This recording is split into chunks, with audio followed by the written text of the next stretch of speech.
Everything you need to know to get your first fish tank up and running in one video. This is going to be a step-by-step and chronological order of everything that you're going to need to know, with also tips and tricks being thrown in there as we go. There's tons of different aspects that go into having a thriving, functioning fish tank, and I'm going to try and go over as many as I can in this video, and hopefully stick along and learn it all as we go. It may seem pretty stressful when you're trying to research how to start a fish tank because there's so many different things that you need to learn first, but I'm going to try and break it down as easy as I can. Step one is to set yourself a budget. In my experience, a proper fish tank at the bare minimum is going to cost you about $150. So if you're not able or available to spend that kind of money right now, save up for it over time, or what myself and a lot of other fish keepers do is every paycheck will get a different component. Paycheck 1 will get a tank, paycheck 2 will get the filter, paycheck 3 will get the heater, so on and so forth until you have all the different parts that you need to create your fish tank. But I would say $150 is the minimum, and if you have a bigger budget, that's fantastic. You can get a bunch of different stuff for your fish tank. Step 2 is going to be research. You are going to want to do all of your own research. Hopefully that's why you're here. But research is the most important step in this entire process.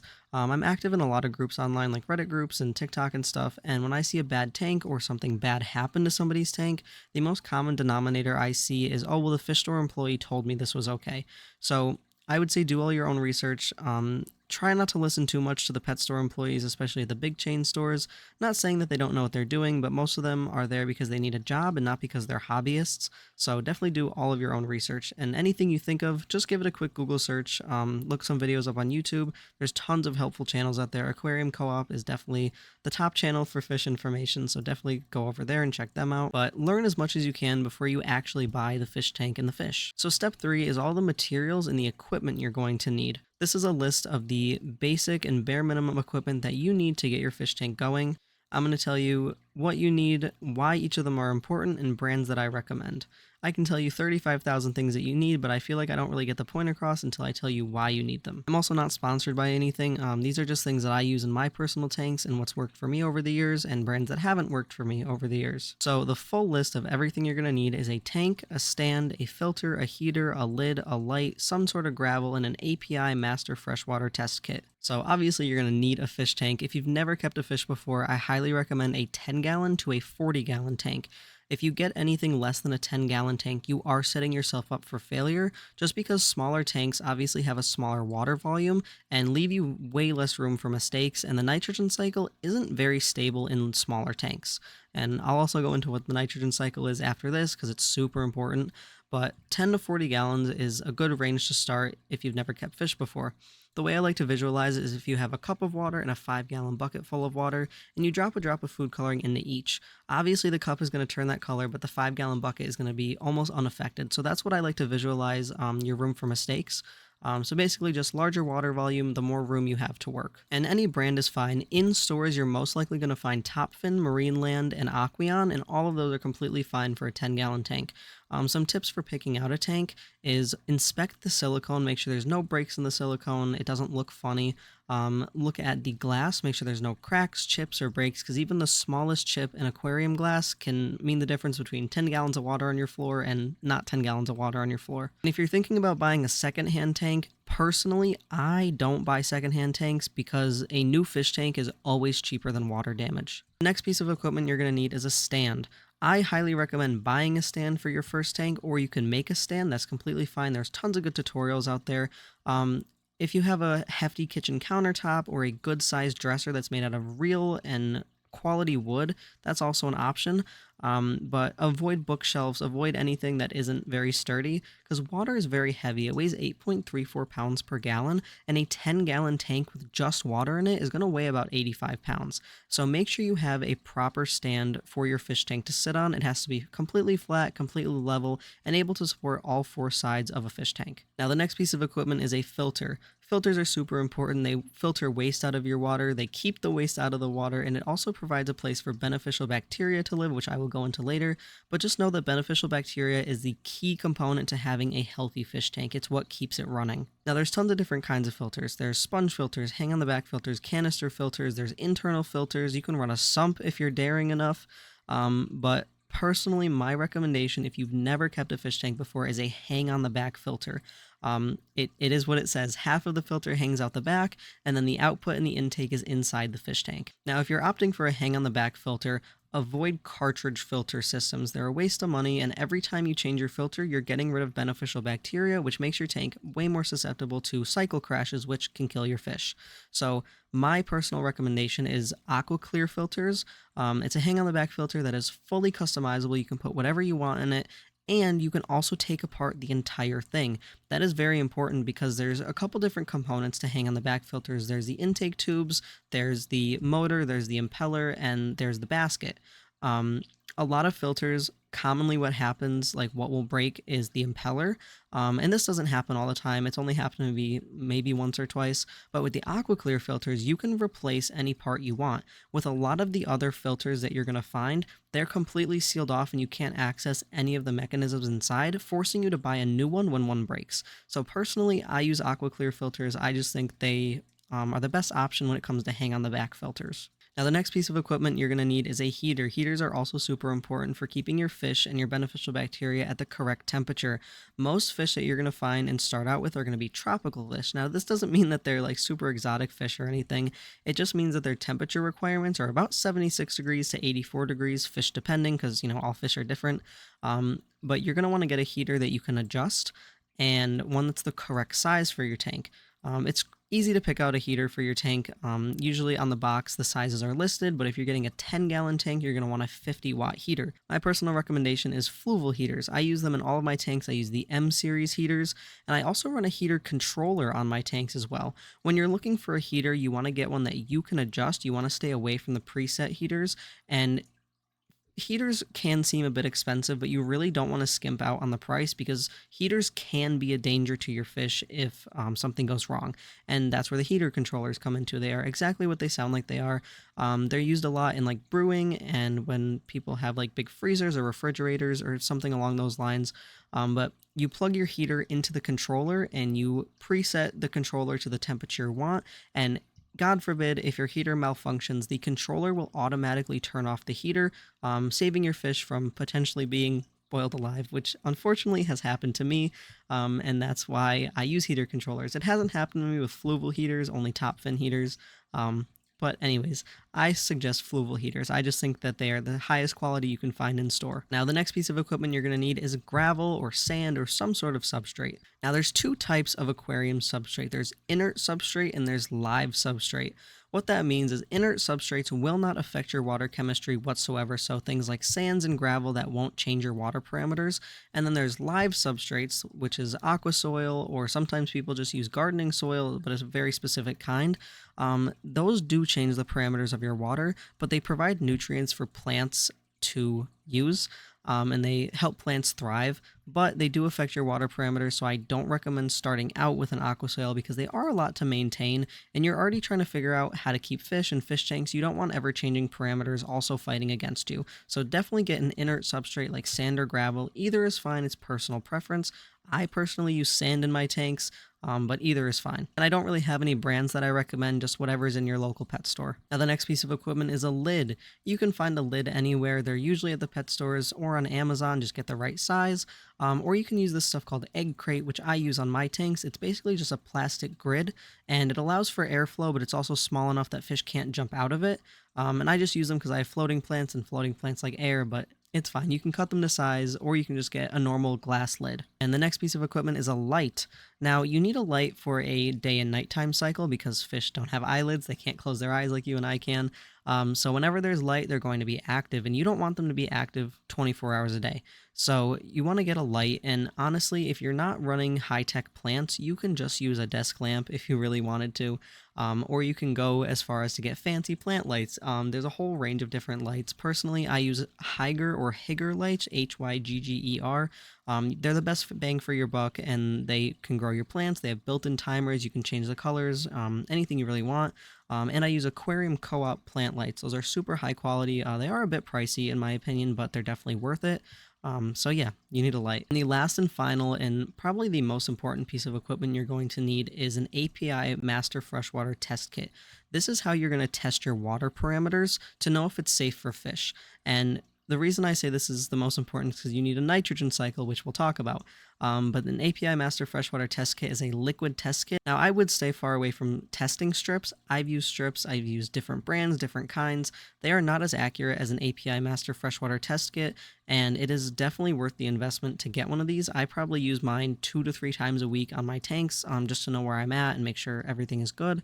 But it's the most useful tool that you're going to have. One big thing that I will say is stay far away from the all-in-one tank kits. PetSmart is notorious for this. They have the top fin all-in-one kits. It seems very appealing to somebody who hasn't had a fish tank because it comes with everything. It's super easy to set up. However, the equipment in these things are not high quality and will break on you within 6 to 12 months. I've had a couple of them. That's my experience with them. There's nothing wrong with them, but if you're going to spend the money on a fish tank, you might as well get everything separately to know you're getting high quality materials. Plus, the top fin filters do run cartridges to keep you coming back in that money pit. So after you've gotten all of the necessary equipment and materials to start your fish tank, you probably want to decorate it. For me personally, that's the most enticing part of it. I love aquascaping. I love the whole culture behind it. I love the workshops they have. I just absolutely love it. And a thing that people want to do a lot is get like the fake decor. Personally, in my opinion, stay very far away from it. Fake decor is usually just PVC or plastic, which isn't good for fish, and it's usually coated in epoxies, dyes, resins, and paints, which over time can chip off and leach into your water, causing problems, which you don't want. And I know it's really enticing because it looks cool, it's very colorful, it's very fun. In my opinion, though, I would just stay far away from it. Plus, with the fake decor, it's happened to me multiple times and a lot of other people. Their fish actually get stuck in fake decor and can pass away or get really badly injured. So, in my opinion, it's just not worth it. If you're going to spend the money on decor, I would prefer that it would look natural. That's just my opinion on fish tanks. I prefer natural looks. I love aquascaping. You can always get fake decor. Just be very wary of where you're buying it from, what's on it, what's in it, stuff like that. So that's how to decorate a fish tank. Now, if you don't want to do fake decor and you want to do a natural fish tank, driftwood, real rocks, and plants, real live plants. So it can be scary to get into aquatic plants. They're not hard at all. They require little to no maintenance, maybe a trimming every now and then. But they're super easy to keep. And I know it can be a little stressful, like getting into live plants, because I'm not good at gardening. I can't keep plants, I can't keep succulents, none of that stuff doesn't work for me. But I'm good at aquatic plants, and it's a lot easier than like real plants. And well, not that they're not real plants, but you know what I mean, like on the ground plants. Live plants also offer a ton of benefits into your tank. They eat nitrates out of the water. They provide a great place for fish to eat, a great place for beneficial bacteria to live, all of that. If you're going to spend the money on fake plants, you might as well just get real plants. Plus, fake plants have the added risk of tearing fish's fins, which does happen often. So if you are going to get fake plants, make sure they're silk plants. So step 5 and some information is going to be additives and medicines. So the only additive you're really ever going to need is a dechlorinator for your water. There's tons of additives on the shelves for pH balance, alkaline balance, just you don't need them. That's a lot to get into, and it's very hard to maintain your parameters with all of that stuff in your tank. I've fallen into that trap before. It was awful. I did lose some fish because of it. But you do have to remember that the fish at your store that you're buying them from are most likely on the same water system as your house. So the fish at the store are completely fine, and the water at your house is completely fine. Don't go chasing parameters and pH and KH and all that stuff, especially when you're just trying to learn how to keep a fish tank. You really don't want to delve into the whole parameter aspect, because the only thing that you need to chase parameters for is if you have super special fish that have super special requirements, or you have plants that have special requirements, because there are some high-tech plants that have super specific needs. But like I said, you're just getting into this. Don't stress yourself out with chasing parameters. You don't have to. Fish are a lot stronger than we give them credit for, so your parameters are just fine. And then the medicine aspect of it, I would definitely stock up on some medicines, because when fish get sick, they get sick fast. An illness can wipe out an entire fish tank in a matter of days, and you don't want to have to wait for them to come in the mail, or if the store isn't open, you want to have that medicine as soon as you can. My biggest tip for medicine is stay away from Melafix. It's not medicine. It is literally just tea tree oil. It's the equivalent of you drinking a hot cup of tea when you have a cold.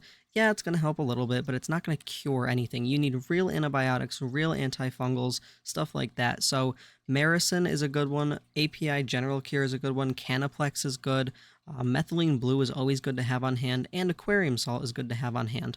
Now, there's some fish like Corydoras, Plecos, and autocinkless catfish that are scaleless and don't do well with aquarium salt, so that's when those other medicines do come in handy. And if you do find yourself in the situation where you have to medicate a fish, I would advise doing it in a quarantine tank, which is just another tank that you'll have on hand, or a 5-gallon bucket or something if you need to do quick methylene blue and salt baths, stuff like that. But I would definitely advise getting a second tank to have as a hospital tank for the just in case. Because if one of your fish gets sick, you want to prevent the spread of it to your other fish to save problems. And a lot of these medicines can crash cycles and kill plants and kill snails, so you want to have another place that you can put a fish just in an emergency. Step 6 is the absolute most important step in this entire process. If you take anything away from this video, make it be this. It is the nitrogen cycle. So it's no question that fish poop in their tank. Where else are they going to go? But that poop creates ammonia, and ammonia is super toxic and will kill your fish. But the nitrogen cycle takes care of that for you. The nitrogen cycle is the process of beneficial bacteria breaking down ammonia into nitrites and then into nitrates. That was a lot. It's more than we've been talking about so far. Trust me, it's not hard. You'll get it. But that's where the API Master Freshwater Test Kit comes in. You can test your tank for all of these levels and know where your cycle's at. So you can't get a fish in a tank the same day, and the reason for that is because it takes about 4 to 6 weeks to build up a nitrogen cycle in your tank. So your tank is really a lot more than just some water in a tank. It is an entire ecosystem that you have to maintain, and that includes the nitrogen cycle. And if you don't have an established nitrogen cycle, your fish are going to die of ammonia poisoning and or chemical burns, which you want to avoid. If you do find yourself in the situation where you do have fish and you don't have a nitrogen cycle, then you're going to want to learn how to do a fish in cycle. It's basically doing a bunch of small water changes every single day until you have a nitrogen cycle build up. So to quickly go over the nitrogen cycle and give you all the information you'll need about it, it takes 4 to 6 weeks to build up. So a lot of pet stores offer free water testing, and what they'll say to you normally is let your tank sit overnight for 24 hours, bring in your water, we'll test it, and we'll tell you if it's good. And they read on the test 0 ammonia, 0 nitrites, 0 nitrates, and they say you're good to go. However, this is not the case because you haven't had anything in your tank to cause ammonia, so you don't know how anything's going to react in your tank. So when you do add a fish and they poop and that poop creates ammonia, you're going to run into a lot of problems. So how to cycle a tank is when you first set up your fish tank, you fill it with water, dechlorinated water, and you drop in a couple drops of food. Now, as this food decomposes, it's going to release ammonia into the water. The beneficial bacteria starts to form and it starts to eat this ammonia. Without a source of ammonia, your beneficial bacteria will die out. So you need to be adding a constant source of ammonia, whether it's a couple tiny pinches of food or bottled ammonia, which you can buy. I just use food because it's easier, it's cheaper in my opinion. But you're going to want to do a tiny pinch of food, maybe once a day, maybe once every 2 days. And then after about 5 to 6 days, you'll start to see some ammonia building up in your tank. And this is how you test it with your API Master Freshwater Test Kit. You're going to want to test for ammonia, nitrites, and nitrates every single day until your tank is fully cycled. So what's going to happen is you're going to drop the food in or add the bottled ammonia, and your ammonia is going to spike. And then after about a week and a half, 2 weeks, your nitrites are going to spike. And then after about 3 to 5 weeks, your ammonia is going to go down, your nitrites are going to go down, and your nitrates are going to go up. Ammonia, super toxic, it will kill your fish. Nitrites, a little less toxic, but it still will kill your fish. Nitrates are completely safe, under 40 parts per million. The only way to get rid of nitrates is to do water changes. So that's why water changes are important. But like I said, a cycle takes about 4 to 6 weeks to fully complete, and you can speed it up by adding cycled media into your tank from another existing tank. But if you have an existing tank, you probably wouldn't be watching this video.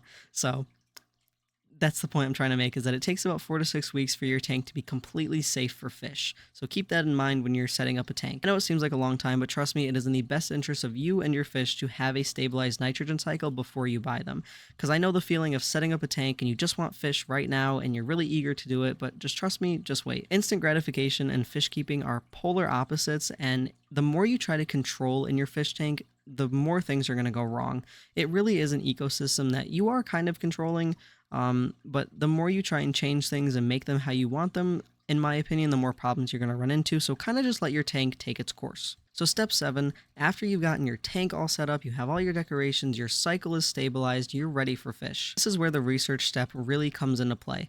A lot of those little fish you see at the store get completely massive, and it's super important to know what fish can go with what and if they're compatible with each other, if they're going to show signs of aggression, everything along those lines. The common rule of thumb is an inch per gallon. But this is really only like applicable to smaller community schooling fish. Take the Oscar for example. Oscars get about 18 to 24 inches long, so with this reasoning, a 30-gallon tank should be suitable for an Oscar fish, but this isn't true because once you start getting into larger fish, now it's not a question of gallons, it's a question of tank dimensions. Like literally like length by width by height, like how many feet across. Because a lot of those bigger fish need a ton of room to swim around in, and it's just not ethical to keep bigger fish in a smaller tank. So if you have a 10-gallon tank, you're kind of limited to a couple different kinds of fish. Neon tetras are great for a 10-gallon. You can get about 5 to 8 of them in a 10 safely. A mystery snail is good. Some smaller tetras, like I said, the neons, cardinals, green tetras, stuff like that. Pygmy cories are great. They're kind of miniature corridor catfish. Corridor catfish are okay for a 10-gallon. However, there's different kinds of corridors. This is again where the research comes in. Green cories get like 2.5 to 3 inches big, so that's not good for a 10-gallon because they are schooling fish. But take cories like panda cories, for example. They don't get as big. They get maybe 1.5 to 2 inches long, so you can have a couple of them comfortably in a 10-gallon tank. 10 gallons is perfect for a beta fish. However, I don't recommend a beta as a first fish for a couple reasons. It's only one fish, so if something is wrong with it, you're probably not going to notice it because you have no other fish to compare it to. And like I said, if this is your first tank, you don't know fish behavior yet. You don't know this kind of stuff to look for yet. And plus, betas are super resilient due to the years of mistreatment. So they're really resilient to a lot of things. And if your tank isn't right or it's not healthy for them, you're not going to know for a while until they start showing obvious signs or they do pass away. So that's why I don't recommend a beta as a first fish. I just think having a good little school of fish is good because you can watch them and their behavior, and if one is acting up, then you can kind of see the difference, and it's good to learn that over time. But like I said, about 1 inch per gallon is the rule of thumb. You don't want too much overcrowding because that leads to bioload issues and stressed out fish and stuff like that. So just do all your research. Some good websites to do your research on fish is Live Aquaria and Aquatic Arts. They have fish profiles on their websites that have everything about them, where they came from, their tank requirements, their parameters, their social behavior, their diet. They have everything on there. So I would definitely check out those two websites because they have tons of good information on them. But when you're purchasing fish, just be very informed of their tank requirements and their social behavior and see if you have the right combinations, the right size tank, the right parameters, stuff like that. So step number 8 and the last step is cleaning your fish tank. There's tons of different ways to clean your fish tank, and you don't have to do a deep clean every single time. That's actually not good because it can get rid of beneficial bacteria, which you don't want to do. So step 1 is a water change. I would recommend a water change about once a week depending on your tank size. This involves taking about like 20 to 50% of the water out and replacing it with fresh dechlorinated water. And this is just removing extra nitrates and nutrients from your water. And I do this about once a week. Other fish keepers do it about once a week. That's kind of the general rule of thumb that we go by is once a week, do a water change. Another way to clean your tank is gravel vacuuming, which is exactly what it sounds like. You use your siphon and you put it down in your gravel or your sand to suck out some gunk that is stuck down there. This helps, again, remove nutrients and waste from your tank. I would say do this maybe once every 2 weeks, once every 3 weeks. This really isn't like a thing you have to do all the time, because if you do this a lot, you're getting rid of a ton of beneficial bacteria. Another way to clean your tank is scrubbing down the glass for algae. Algae is completely normal, and it's actually a sign that your tank is healthy, because if your tank wasn't healthy, it wouldn't be able to support life, therefore it wouldn't be able to support algae. So algae is a good thing. There's tons of different kinds of algae as well, tons of different ways to maintain the algae, but scrubbing down your glass, you can do that as many times as you want. You can do it 3 times a day if you really want to, but just when you notice some, you can scrub it, or if you don't mind the look of it, you can just leave it there. It's no big deal. And another way to clean your fish tank is cleaning the filter and the filter media. This is where a lot of people get tripped up on. A lot of people think that they need their filter to be completely spotless, so they take it off their tank, they bring it to the bathroom, and they clean it in the sink. What this is doing is removing a large portion of your beneficial bacteria colony, like I said earlier, making your tank susceptible to cycle crashes, which is not good. So the way to clean your filter and your filter media is you can unplug it, turn it off, take it out, siphon out some water from your fish tank, and it might seem contradictory because this water is quote-unquote dirty, but this is the best way to do it. take out some water from your tank in a bucket and rinse out your filter media in the bucket of tank water. You never want to run your filter under tap water because this will kill your beneficial bacteria because tap water has chlorine in it and you don't want to do that. You can take out the filter media, rinse out the filter. I use a toothbrush. I bought a toothbrush specifically for cleaning my filter. It wasn't a used one. You can use a toothbrush to kind of get in the grooves in the filter and the intake tube and stuff like that, and then just replace it and start it up as normal. You don't want to replace your filter media all at once. So personally, in my filter, I use 2 sponges, a bag of biomedia, and a bag of crushed coral. I use crushed coral because my tap water KH is like 0, and you need a little bit of hardness in your tanks, so I do run crushed coral in mine. But anyways, when I clean my filters, I take out the whole basket of all my media and I rinse it out in the bucket of water. I replace my sponges maybe once a year. You do not need to be buying new filter media once a month, once every 2 months. You shouldn't be replacing your filter media often. And if you are going to replace it, do not replace everything all at once because that, again, will be removing your beneficial bacteria, which your tank can crash and you don't want that. Now there's tons of other things I can talk about. I can literally talk about fish tanks for hours if someone would let me. But that is basically all of the things you're going to need to know to get your tank started. And I threw in a bunch of extra info in there. The video is probably going to be kind of lengthy because of that, but I want to get all the information I can out there just because some of it is kind of hard to find. And there's a lot of things I wish I knew before I started keeping fish that I didn't know. And it made the process super hard. And I found myself having predicaments and problems and like researching it right in the moment, like what do I do, what do I do. So it's good to know this stuff before you start to avoid unnecessary problems and like troubles in the long run, and of course extra spending. You don't want to do that all the time. I spend a lot in my fish tanks, more than I should. But yeah, that is my full guide on how to keep fish tanks and everything you're going to need to know to get started and have a healthy, thriving fish tank. So if you like the video, if it helped you, please subscribe, please. I make a bunch of videos on TikTok all the time, but TikTok doesn't like long format videos just because they don't. So I decided to post some videos on YouTube. Hopefully that'll help my case a little bit. But yeah, if you like the video and it really did help you, leave a subscribe or something. I don't know. Thanks.